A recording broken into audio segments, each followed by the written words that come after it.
Hot take. This is gonna be a hot take. You're not gonna agree with it. Okay. Hot take. The age of alcohol consumption, like the legal age of alcohol consumption, should not be 21. It should be 25. I totally agree. Okay. That's Mr. Alcoholic. not a hot take. Yeah, I'm definitely an alcoholic, and I think it was wildly irresponsible. I can't blame like the government and the world around me for letting me drink at 21 years old because I made that conscious decision to do that. And I did actually wait until I was 21 before I started drinking. I did not. I was drinking by 16. I think that, but I don't think we're ever going to get to a point because you're like, isn't it something like your brain's not fully developed until you're 25? Your brain does. Okay, that is the common conception. Realistically, what it comes down to, and I am no neuroscience major, so don't quote me on this one. I haven't researched this one. But realistically, what it comes down to is your brain does not stop developing until 25. So up until the age of 25, your brain is still developing and creating and making new things and setting new patterns and behaviors and so on and so forth. You are still malleable, but it's not like it's not formed. I think even outside of like the neurological aspect of it, I know we have like a no Googling policy on the podcast. Mm-hmm. I did just Google what the most common age for DUIs is. 21 to 24. Yeah. I don't think 21-year-olds are responsible enough. 21-year-olds are not responsible enough. And if you're 21 and you think you're responsible enough, you're wrong. There's so much that is going to change in the coming years of your life, and you're going to realize you are wrong, so wrong about You're starting to sound like me back when I was your age. My partner and I talk a lot about this, and I call anybody under the age of 25 a kid. That is my rule of thumb. I'm 27. I should caveat that. I am 27 years old. If you are 25 or under, you are a child to me. Okay? 21, a baby, a wee lass, a wee lad, okay? You're so small, and you should not be out here drinking. You're making bad decisions. I was making bad decisions until roughly 25, and then I started getting my shit in order. And I think even when you have your shit in order, like, let's be real, when we partied, we were about as responsible as you can be partying with the partying we did. We made sure no one was drunk driving. We made sure everybody had a bed that they could stay in when they would come over and drink. We made sure it was a select group of people that we trusted. We weren't wrecking people's houses. We were as responsible as you could be with the amount we were drinking. And we drank a lot. We still did such dumb shit that, like, I think it's crazy that they allowed 21-year-olds to drink. Alcohol is one hell of a drug, man. And I think people don't view it that way. It goes back to, like, because alcohol's been like the big drug forever, you know. Mm-hmm. Like, you have, like, you know, in the 1800s and the 1700s, they were like doing coke and opium, and they had like cocaine in the Coca-Colas and stuff. But alcohol was still the big drug. And I think today, so I know, like, caffeine is that, right? The drug. No, and there's like a stigma. There's a lack of a stigma to alcohol. Yes, and it's an acceptable drug. There is more of a stigma around vaping and smoking than I think it's is alcohol. More so than just acceptable. There are people out there who will look at you weird if you go to a function and you don't drink. I've seen, like, the rhetoric on, like, I'm chronically online, so this is me looking at, like, Redditors and stuff talking about it. But, like, people say I don't the most reputable sources, mm-hmm. the Redditable sources. I don't trust somebody who doesn't drink. I've seen people say that. I think that's horseshit. Yeah, that is crazy. But, like, I don't trust people who don't drink. I've heard that in real life. I've seen it on the internet. People talking about it. Like, it's a pretty common standpoint. And I think if there's going to be a drug that someone's pressured into, I've had people offer me, like, coke, mm-hmm. pills, shit like that. Florida, I've had people offer me coke, pills. I had a girl shoot up heroin in the passenger seat of my car. And when you tell them no to, like, a hard drug, I've never had, and this is, like, purely anecdotal, but I've never had somebody who's using that around me be like, come on, man, it's really good. They're like, oh, okay, sounds good. Yeah, I think at most I've gotten a, you sure? Yep. And then they move on. And then they don't pressure you and push you. But, like, alcohol's the one where, like, they will pressure you and push you into that. We're bad about it too. We were the motherfuckers who were like, come on, man, one more shot. A shot before bed. You know, or like people come to the house and it's like, yo, we're pouring shots, have some shots. We'll take a shot for you know, oh, it's 2:00 in the afternoon. What are you doing? Yes. You know, what are you doing? I drink, and I fully agree with you. You shouldn't be allowed to drink. I would say, like you were saying, like you were making bad decisions up till 21, until you're like 25, you're making bad decisions. I still make bad fucking decisions. I mean, yeah, I don't think that that's ever gonna like end. No, I think that there's never gonna be a point where you're not making some bad decisions. You know, I think that you are never too old to make mistakes, but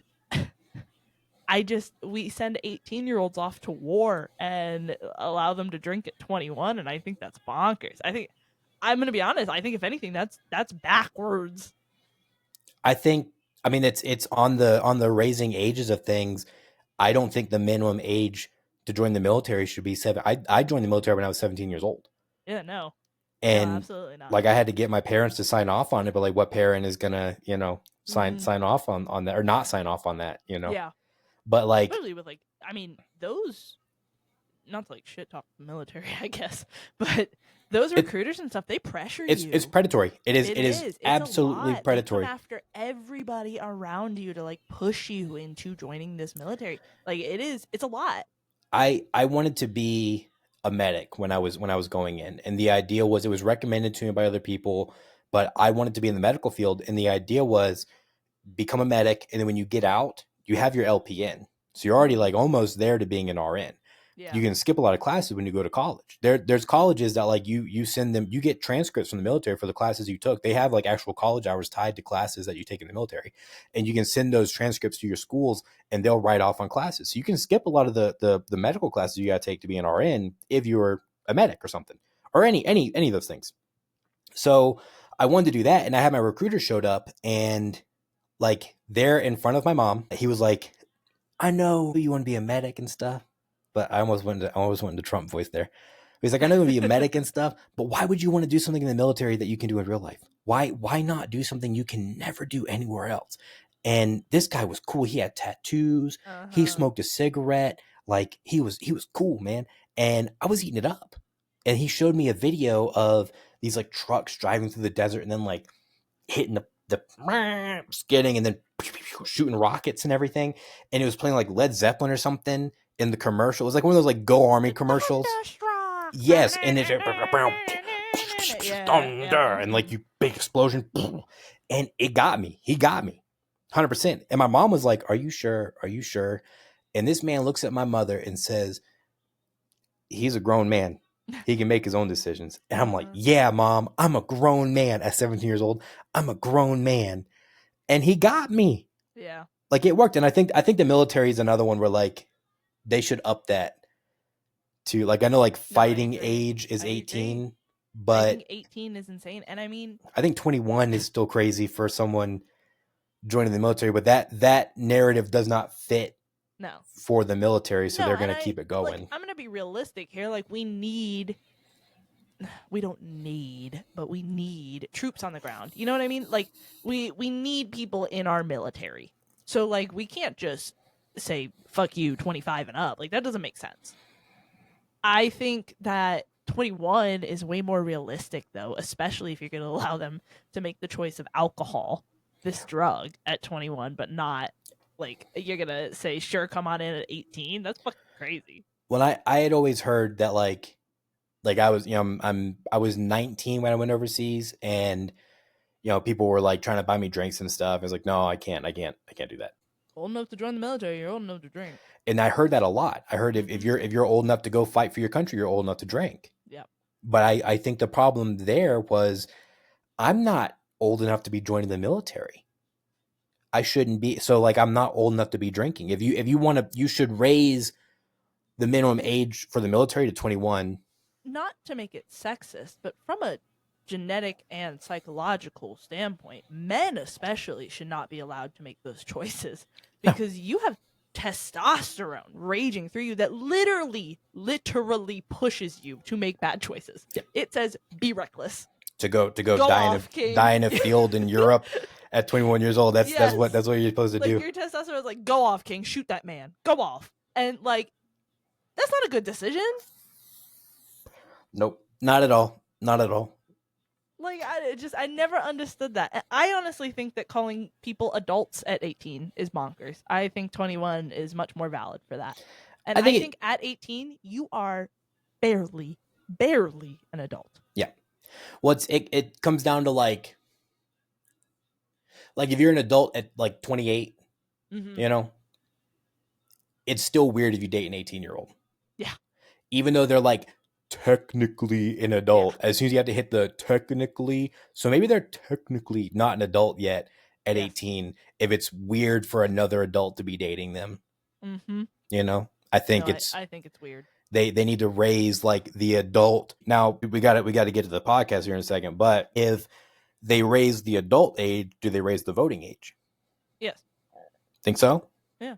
Because I've seen that go. I agree. I think the voting age should be raised, which is antithetical to how I normally vote. I'm going to be totally honest. I don't think anybody should be making uninformed decisions about who they're voting for. And I don't think most of the American populace is informed. And at this point, like, we have people in the House of Representatives and our Congress people and blah, blah, blah, blah, blah, blah, who are doing the voting for us. Like, we need to focus more on those seats and voting people we care about therein than we do the presidency. This is getting into controversial shit, but more than the presidency. But no, I couldn't tell you what our fucking congressman's name was. Congresswoman. I don't fucking know. I don't even know. I have no idea. I have no idea about my House of representatives in Colorado. No clue. Well, I think you hit the nail on the head. It's those are the ones that are more important to vote for than just the president. And it's crazy that the president is the one that, like, those are the only ones that anybody really gets out to vote for. Well, and because we're uninformed. We're not told that in school, you know, and it's not made a big deal of. And maybe we should do a podcast topic on informing people about their political process. Honestly, I don't know. I don't want to step on political stuff too much. Why?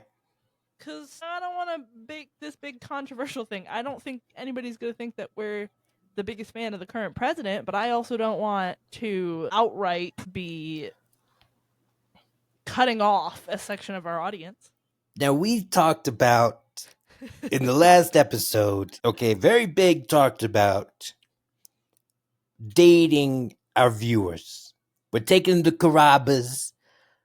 We're having super salads, thick salads. We have been dating these a lot. We're dating our listeners romantically, taking them out to the Olive Garden. And I think politics is just fine to talk about, but there are other things that are much better to talk about than politics. All right. Well, hold on, because this is another thing that we've been messing up on the podcast. What's the name of the podcast? I'm Murna. And this is Ian and Murna don't understand much. I am dumb. I do want to caveat. I don't think we've said this yet. Me and Ian, Murna and Ian, we've been friends for 10 years, somewhere along that line. Somewhere close to about 10 years. And we are very close. We've lived together. We are best friends. Like, we know a lot about each other. So if you ever hear us each other because we've heard a story before or something, it's because we're friends for 10 years. We know each other pretty well at this point. It's not new to us. No. It's new to you. It's not new to us. Also, I have put shame into my vocabulary in my real life now because of you. If you're using things that I say as part of your real life vocabulary, shame. Shame. So, I am talking about something that surprisingly goes back to ancient Egyptian times. This is something that has been around for as long as the pyramids were, as far as we know, probably further back. This is a very common thing. This could be something that some people don't want to learn about whatsoever, and something that some people are going to be super into. I'll give you a couple of hints. This is about something that typically paints their face and has a big red nose and large shoes. Any guesses? And until you massively hinted at clowns, I thought you were going to talk about how Saddam Hussein is the reincarnation of Nebuchadnezzar, and they had a Stargate, and that's what started the Iraq War. But I guess we're talking about clowns. We are talking about clowns. You're Pacifically. I don't know Specifically. if you knew this.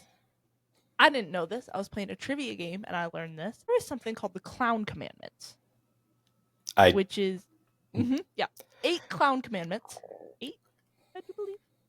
8 Clown Commandments. Were these like brought down from Clown God and provided to Clown Moses like a burning trash can and then written on like a big balloon and handed to Clown Moses? Yep, exactly. And then they stuck it on the end of one of those giant hammers and then boom, and they right bonked over it. They bonked it on there to let them know. Yep. All that. Yeah, I didn't know that this was a thing. There are Clown Commandments. And I can juggle and make balloon animals and do a lot of clown things. Yeah. So I always said if all else fails, I'll just go become a clown. I did not realize the extent in which you need to commit to clowndom. And so I wanted to do a podcast about the Clown Commandment, something I didn't think most people would have heard about or Googled or whatever. Not much to find on the Clown Commandments.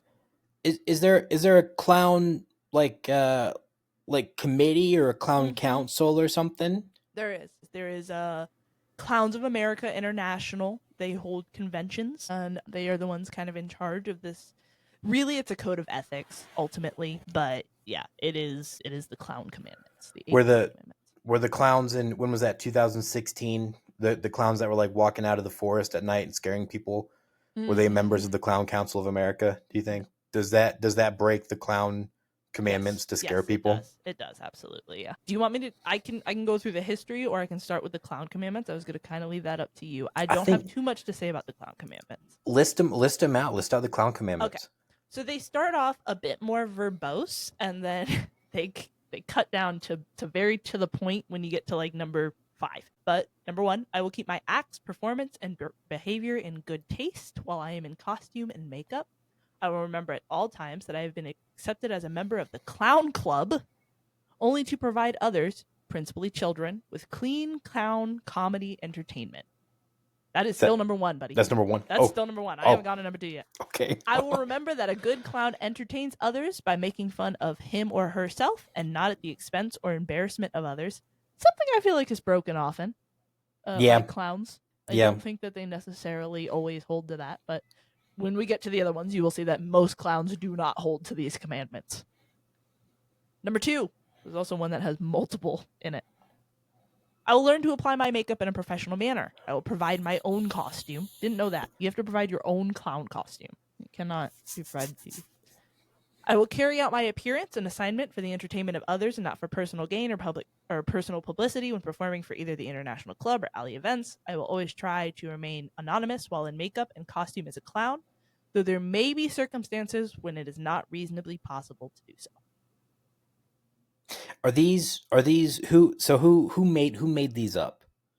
This is again Clowns of America International. But like the core group, was there like Slappo the Clown in like 1920 invented or was it actually like Clown God came down and like, have these just always been around? I don't think these have always been around. Okay, 1984 is when it started. Okay, because I'm trying to like you're telling me these, and while you are, I'm trying to like leave the narrative in my head if ICP follows the clown code, and on ICP is your barometer. I kind of on the first, I kind of buy it. Yeah, but I guess that's true. On the second one, when they start talking about like remaining anonymous and stuff, they already broke the clown code. Here's another one, number 3. I think that ICP will definitely break this one. I will neither drink alcoholic beverages nor smoke while in makeup or clown costume. I will also not drink alcoholic beverages prior to any clown appearances. I will conduct myself as a gentleman or lady, never interfering with other acts, events, spectators, or individuals, and I will not become involved in or tolerate sexual harassment or discrimination, blah, blah, blah, blah, blah, blah. I think it sounds like if this came out in the 80s, I can see this as a group of like professional, dignified clowns trying to clean up the clown community by putting out some rules. Because when I think of a clown, I think of like a dude like drinking whiskey from a flask behind the house, railing a cigarette, and then going into like hee ho in front of some kids. Well, what's number 4? Number 4. Number 4. Number 4. I will remove my makeup and change into my street clothes as soon as possible following my appearance, so that I cannot be associated with any incident that may be detrimental to the good name of clowning. I will conduct myself as a gentleman or lady at all times, which has already been said. Some of these are redundant. That's what the military does. You gotta change out of your clothes as soon I had as to you do get that when done. I was in ROTC in high school. JROTC, I had to do that too. And when I worked at Universal, they were big on, as soon as you get out of here, you have to take everything off that says you work here. They're like, unless you're going like straight home from here, Yeah. you need to take everything off. Like if you're going to Walmart or the gas station, you need to take everything off before you leave. Yeah, I've had a couple jobs that like you're representing them, so you don't want to go out in that. I'm not gonna lie, I used to go out in my Domino's uniform all the time. I didn't give a fuck. I used to go out in my military uniform all the time. All right, where was I? That was number 4. Number 5. Number 4. While on appearance, this is number 5. While on appearance in makeup and costume, I will carry out the directives of the producer or his designated deputies. I will abide by all performance rules without complaint in public. Number 6, I will do my very best to maintain the best clown standards of makeup, costuming, properties, and comedy. You know what I mean about it getting redundant? Yep. They kind of like really hit you hard, kind of preachy almost in the beginning, and then losing the plot. Yeah. Number 7, this is one that I think is the most controversial one on here, in my opinion. I will appear in as many clown shows as I possibly can. That seems like a corporate agenda rule to get clowns working extra hard, which is so fucking strange to me. I kind of wonder if the Clown Committee of America acts as like a booking agent. So I do have some information about the Clown Committee. It's just not much. Like if you look at their Wikipedia page, you scroll down halfway, you've read the whole thing. You're there. Yeah, that is all the information, which is why I had to go a little more in depth in clowns. But their current form was established in 1984. Originally, they were called Clowns of America. I cannot find when Clowns of America first started. Just at least when I was Googling, could not find it. But they ran into financial difficulties in the early 1980s, and this pretty much, they dissolved and became the Clowns of America International and the World Clowns Association. Hold on. Number 8.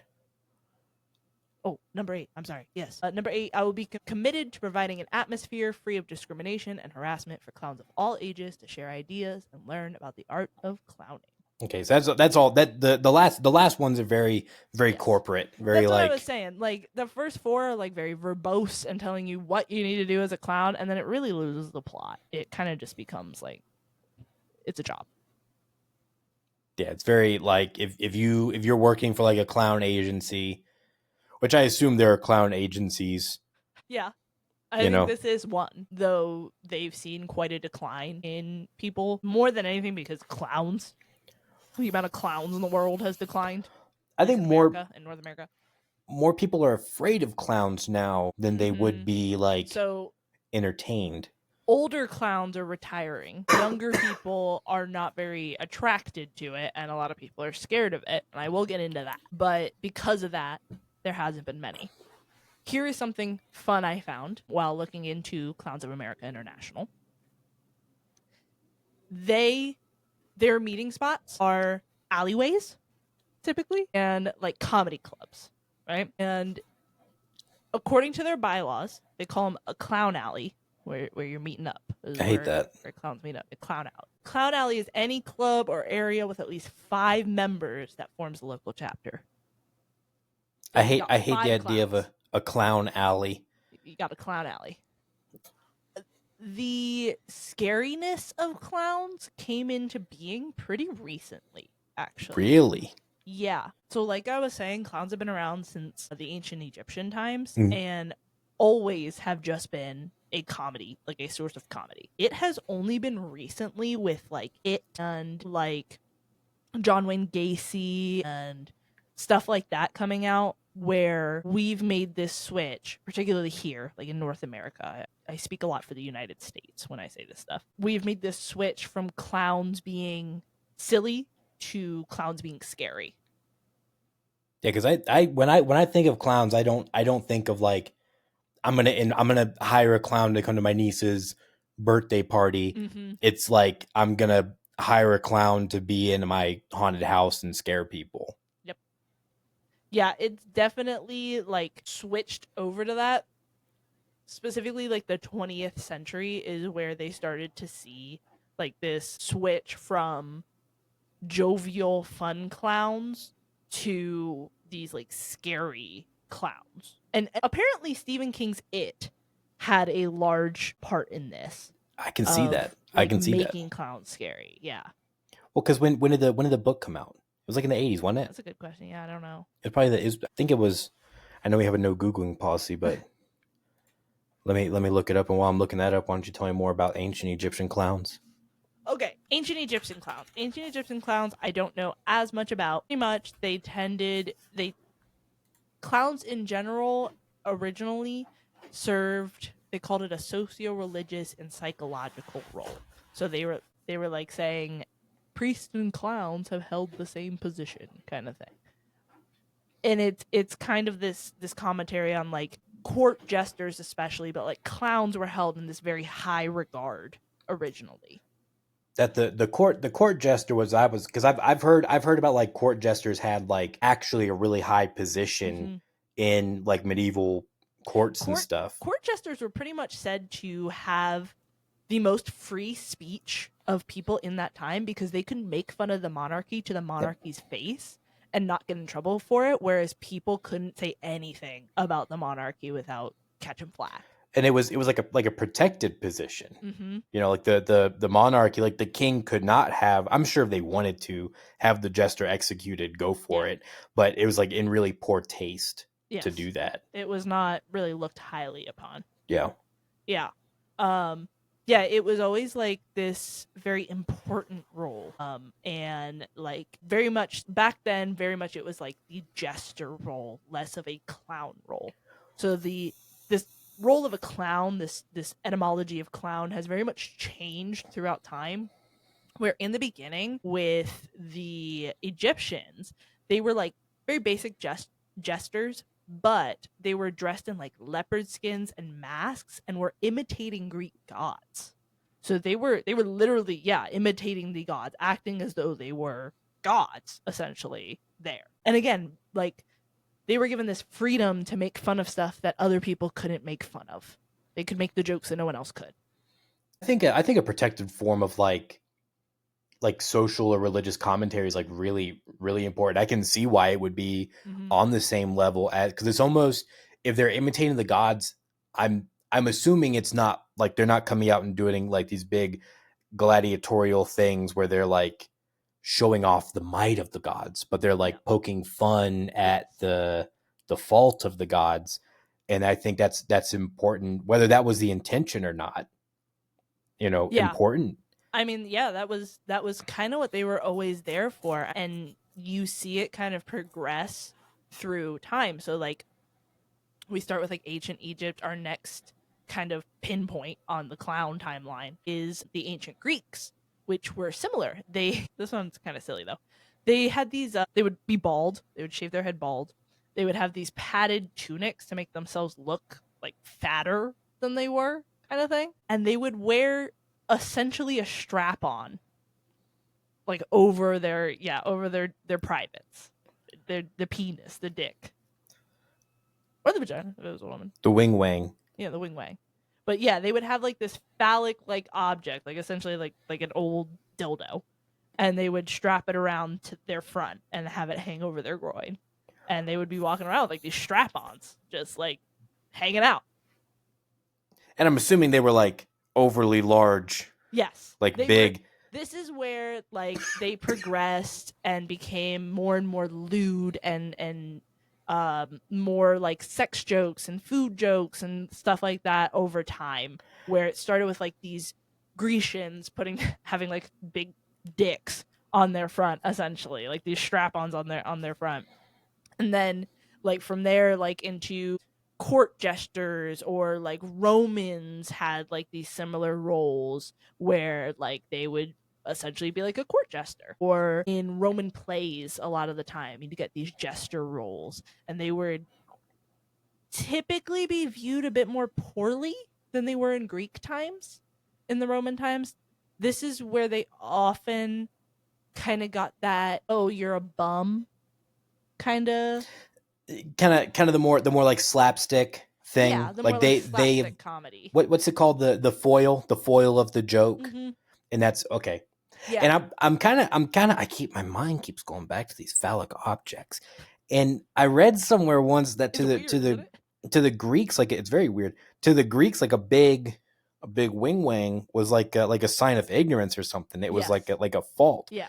Was that the beginning of clowns being, because it Oh, you know sounds what? like I didn't really look into that. You're right. It probably was like they're, oh, this guy's tied. Yeah. ignorant, he's dumb, because I'm seeing like a big, I mean, that's a quick shift from the Egyptians, who saw them as like a revered thing, to the Greeks, and now it's like, here's this bummy guy with a big old wiener running But they were around. still viewed highly. They were still viewed as laborers in the Roman times. I mean, Romans definitely viewed them a bit more poorly than like Greeks did. But like the Greeks still viewed them as like an essential part of their society. And then the British, or the English, I guess, not the British, but the English stole these ideas from the Yes. Romans, Yes. and then co-opted them into, so they kind of reversed it again and make Mhm. them now as It- jesters a it high like up. keeps switching up. So like you get like, okay, so like in Roman times, right? They're very commonplace at this point. They're everywhere. And like I said, they're viewed as like laborers. They're more permanent in like art and politics and stuff like that. You're used to seeing them at this point. And, Shakespeare uses them as these like fool characters. The Romans use them as these fools. But in England, they started making like these delineations, right? So they started making these jesters were like the court jesters. They were a little more highbrow. They're making high end comment. Think, John Oliver. Well, Like they're that. they're a member of the court, Yes, so they're they kind are a of member tied of the into what's court. going on. They can talk to the king pretty much as freely as somebody of that stature could. They are, like you said, protected. They're not as foolish or idiotic. Typically, they are a bit more educated and up to date because they are in this court and in this area. And this is like there is this change between jester and clown, and England really solidifies this with like the Harlequin character, right? So Harlequins become this thing of like, oh, the Harlequin jester, what Harley Quinn is based off of. The Harlequin jester, which is like your court jester. Whereas clowns are like the painted face, the big outfit, and all that. So Not now necessarily to the point we think of now, but now we're getting into like a style of clowning. And the Harlequin clown is like the forefather of the modern clown. yes. So, and there's actually, when you talk about the style of clowning, there are 1, 2, 3, 4, 5, 6, 7, 8, 11 different types of clowns. Just in the ones that I've included, honestly, there's a lot more in like Italian cultures and other like Germanic cultures. I couldn't pronounce those. Sorry, I wasn't gonna try.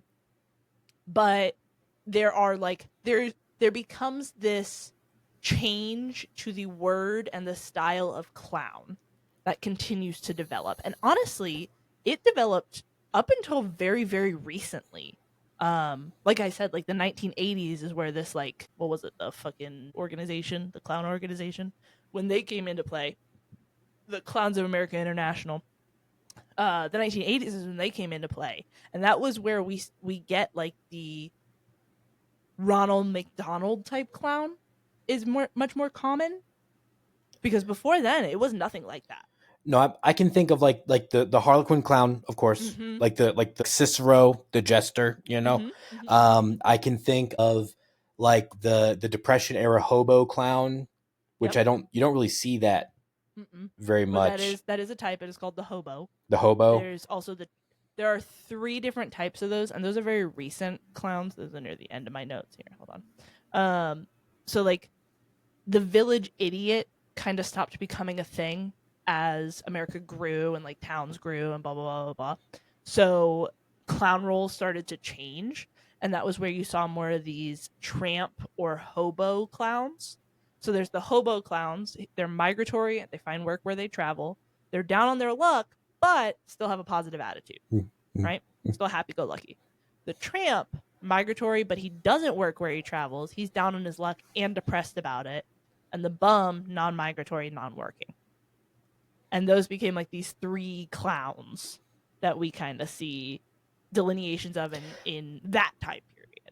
Oh, they're not working. Is it okay? Is this like when they put the clown costume on, they become the bum, and now that clown in his costume does not? Okay. So it's not trope. like, yes, it is their trope. They're working, but they don't want to be like in working. Character. They don't want to be working. In character, they are a bum. They just want to be sitting around, and like maybe their character is like sitting around, and then they have like a hobo character that is also with them. That is like this happy-go-lucky, come on, man, let's go do this thing. And like that is where like some of that comedy comes from. And then, you have more of the other types of clowns. Some of these names I don't really want to say because it's so weird sounding. But just to caveat this before I start getting into it. So there are a few other types of clowns. The big ones that we are going to talk about are the white face clowns, or the Grimaldi clowns, or the Auguste clowns, or red face clowns. So we're not going into blackface clowns? There are blackface clowns. Okay. Those I are understand. a thing. Those are a thing. But no, they weren't a major part of like shaping a lot of clown history, and they didn't have any major areas that they really came up in. I also talk about like rodeo clowns. Technically, mimes are clowns. Like I said, those harlequins are a type. The jester's a type. Now I know the rodeo clown, dangerous job, and you have to like take classes, but you can't just go be a rodeo clown. You have to be like certified. Also, one of the older types of clowns. Rodeo clowns? Where clowns started becoming popular again in kind of like I don't want to say modern culture because it is like the 1800s, but like they become big in like the 1800s where it's like a halftime show almost for horse shows, and it was essentially a rodeo clown without the name rodeo clown at first, and that was where like it became big again. Clowning around. So fucking stupid. But going back, so around the year 1600 is when clown becomes referencing something like professional or habitual, right? Like this is common nomenclature. Everybody knows a clown. You can throw the word clown around as, that man's a real clown, and everybody will get it, right? So pretty old, considering etymology of words. Most words are not that old. 1600, pretty old word, and a lot of countries use the word clown. We literally stole it from like several other countries that just we say steal clown. we steal everything. We steal everything from. Yeah, is it a French word? I don't know. I can see clown being French or Italian. I'm telling you though, it like tons of country use the word clown. Like we very much stole it. We steal it all. Yeah, French clown, German clown, Russian, can't pronounce that one, Romanian clown. It is very similar amongst a lot of these. There's also a role, I think in English we call it like the pantaloon, but in Italian it's pagliaccio. I've heard of that. Pagliacci, the sad clown. Yes. Yeah. And those are those sad clown characters, and those are very, very big in Italian like plays and shit like that. Like that is a big Italian character, still around to this day.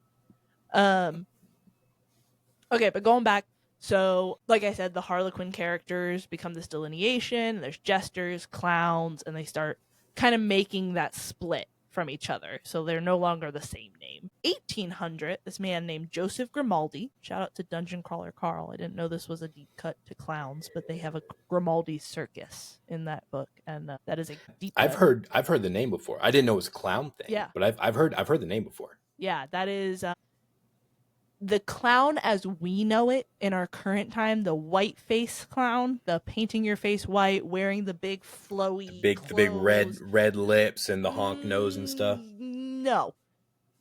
So that is I'll get to that. But he made this white face clown, this painting your face white, where mimes came from, this whole thing. Joseph Grimaldi, he made it. And this is where, like I said, like circus clowns start becoming bigger originally as like rodeo clowns. And then circuses realized, like, oh shit, people actually really like this stuff. Like, they are eating this up. This is hilarious to them. Let's add clowns to the circus. And circus clowns become bigger and bigger and bigger. So, as a foil to Grimaldi's white face, red face clowns, the Auguste, become commonplace. So red clowns are more silly, over the top, and kind of down on their luck. White face are a little more serious and like monotone, but like doing well. Okay, so like these are like these buddy cop characters at this point. Whiteface and Redface, Grimaldi and Auguste. Well, then you can like quickly, like if you're watching a clown show, you already know who the character is. Mm-hmm. If you recognize that this clown, oh, like he's the whiteface clown, he's serious. Yep. It's sort of like with the Three Stooges, and you always know with like Larry, Moe, and Curly, you know that like Curly's gonna be the one getting beat up, Larry's the one smacking him, and okay. Yes, and it becomes like this play, like of these characters like going back and forth, right? And this is what people are going to circuses to see at this point. Like, this is major. This is like Grimaldi and Auguste have like fucking popped off. And so this is the red face character is the red nose, the like oversized clothes and shoes, and that big red smile that we tend to see. Now, these two characters are separate, right? So the red face clown doesn't have like the whole white face thing going on. It's not doing the whole everything that Grimaldi's clown was doing. And Grimaldi's white face isn't doing like the big red stuff and all that, right? They are distinct from each other. This gets meshed together when Bozo the Clown, a name I think most of us know, even if you don't know like who the actual person was, you've heard of like Bozo the Clown. Right? Someone's been called a bozo in front of you. Yeah. Bozo the Clown kind of puts these together, and he really breathes life into this thing all over again, right? In the 1960s. And he started doing like children's stuff more. And this is where clowns became more of like a children's entertainment than it was just a masses entertainment. So like clowns up until literally like the 1960s, they were just for everybody. Clowns were for everybody. Adults can enjoy clowns, kids can enjoy clowns, it didn't fucking matter. Now is where it makes that shift into like clowns are kids entertainment. Clowns are for kids, you buy them for the kid's birthday party kind of thing. And so Bozo, he's going to like children's hospitals, he's like doing hospital clowning and stuff like that. And so more clowns start doing this. This is where you get Ronald McDonald's clown character, and this is the white face, big red smile, red nose, that whole thing. Bright clothes, big shoes, clown car, all that came from Bozo the Clown and what he started. This is the one that when you think of a clown now, if it's not Pennywise, it's the Bozo the Clown. Yes. And it's the one that's kind of withstood the test of time the best. Yep. And this is also, I should mention, this is about when clowns start becoming scary, is about like 10, 15 years after this, with which I looked it up, came out in 1986. 86, okay. John Wayne Gacy was another one. This is where, also one that I wanted to mention was the Joker. The Joker was one of the first, like evil clown characters that they kind of was made for the fact of being an evil clown. Because they started a riot in Gotham. Yes. Yeah, and that was, I believe, 1940. I didn't write the date down here. But I believe around 1940 is when the Joker came out. Are you talking about the Joker, like the Batman Joker? The Batman Joker. The Batman Joker is like the evil clown. I would almost say, especially with the timing, that the Joker may have been the first scary clown before I suppose, if you want to go all the way back to that, because I'm sure like the comic book industry wasn't as wide reaching as like Stephen King's novels, not in the maybe, but like the idea of like a gang of clowns running around Gotham City, beating people up and throwing laughing gas at them and fighting Batman, that's pretty scary to me. Yeah, so in 1940, the supervillain Joker kind of started this thing, popularized it. And then again in 1980s by Pennywise. And you kind of see this like John Wayne Gacy and like stuff like that that kind of start coming out. 1978 was John Wayne Gacy when he was arrested. All that kind of starts building to this scary clown idea. And now that's the narrative now, I think, That is is, yes. the scary And, clown. like, that was never really a thing before this. Like, obviously people have their fears and everything. Like, there were going to be people who were scared of them no matter what. But I think the uncanny valley of clowns can yes. kind of lead towards, and I know for like, And that's been mentioned too, and people have mentioned that with the face makeup you can't read their emotions, and people find that kind of off-putting. There's a lot of different factors that go into it. When you talk about like the red face clown, even the white face clown, like the big face paint and stuff, Mm-hmm. I know like back in like Shakespeare plays, they would way overdo the makeup in a way, for them, a way that you can see the emotions better.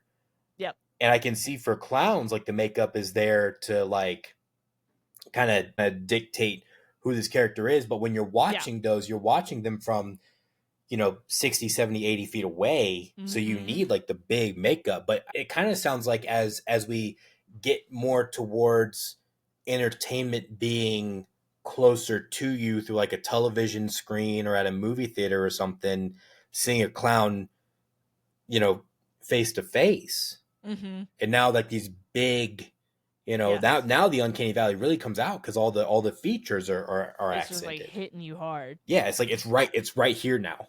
I don't have a fear of clowns, but I also know, and I was reading about this earlier, in North America, we have more of a fear of masks in general and this like covering your facial features idea. And somebody actually had posited, again, I don't have anything to like reference this off of, but somebody had posited that was why people fought so hard against wearing masks during COVID. Anonymity is scary. To not be able to hold somebody responsible Mhm. for their actions because you don't know who they are. And that there's this fear of like of masks here a lot. And so like there is a fear behind it of not being able to see who this actually is because of all this white face paint and blah blah blah blah. It's pretty much a mask. Yeah. I have some other little like facts, I guess. I like little facts. Tidbits. The indigenous cultures also have a lot of clown-like roles. Like I said, most cultures actually end up having a clown. It's kind of weird that it's dying out in our culture. I guess, at least as we know the clown, we still have like, stand-up and stuff. And I guess that kind of changes the game a little bit. But I think, if I don't know about for all cultures, but it sounds like clowns are pretty well tied into like social commentary, and it's like baked in almost. And I can see where the need for like someone whose role it is to provide social commentary as like the devil's advocate, what's that called, like the other side of the commentary has gone down in recent years, just with like, I mean, we're doing it right now. We're taking our opinions and putting them on the internet for the whole world. So we're pretty much clowns. All I know of are my opinions of other people's opinions. Yeah, I guess clowning has become much more broad and less of a specific profession that somebody is doing. And so now I guess, yeah, you could say like anybody who is doing something like this, we're clowns. We are clowns. If you're coming out and talking about whatever, you're clowning around. Inserting your opinion. Yeah. Absolutely. Clowns nowadays have moved away from traditional roles in circuses. There tends to be less clown shows in the circus. More often than not, it is like independent people doing clown shows, which is like, ordering one for your niece's birthday party or whatever. I'm going to be honest, I don't know many people who would do that nowadays. So I feel like even if you are a clown, it's probably like a part-time job where you can get it kind of thing, you know? I think there are probably people out there who have like a love of Uh-huh. clowning and they Yeah. love to dress up and go do that. And it's really not for money so much as it is they just like to do it. You know, you got to get paid. But I Mm-hmm. remember have you ever been to a circus? No, not like a real circus. The last time I went to the circus, there was no clowns there. Yeah. They did a lot of like, and this wasn't like Cirque du Soleil or something. This was like there was I think it was Barnum and Bailey's in Orlando, and they showed off animals, but they did a lot of like gymnastics and like the Mm-hmm. juggling and tossing swords and jumping through fire and stuff like that. And that was most of was like the incredible acts of athleticism and not. Well, I think a large part of that is you don't need to go out and see something like that outside of your home anymore, Yeah. right? Like if I wanted to watch a clown or something like that, like I could pull that up on YouTube. It's not going to be any different seeing it in person. I think live media is dying.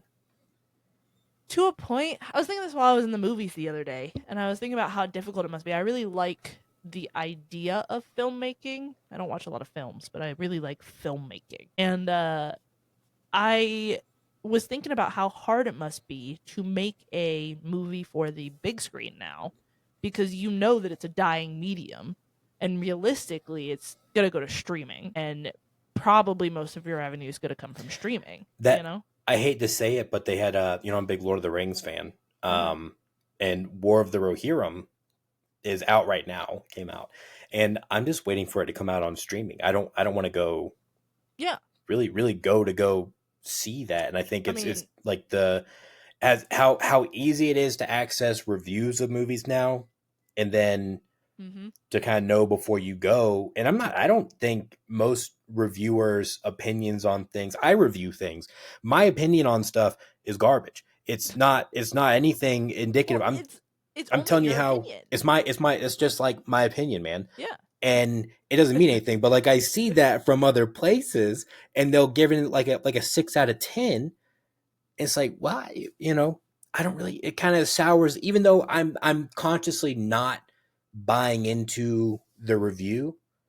There's still a part of me that's like, man, you don't want to go drop. I mean, two people to go see a movie is $30.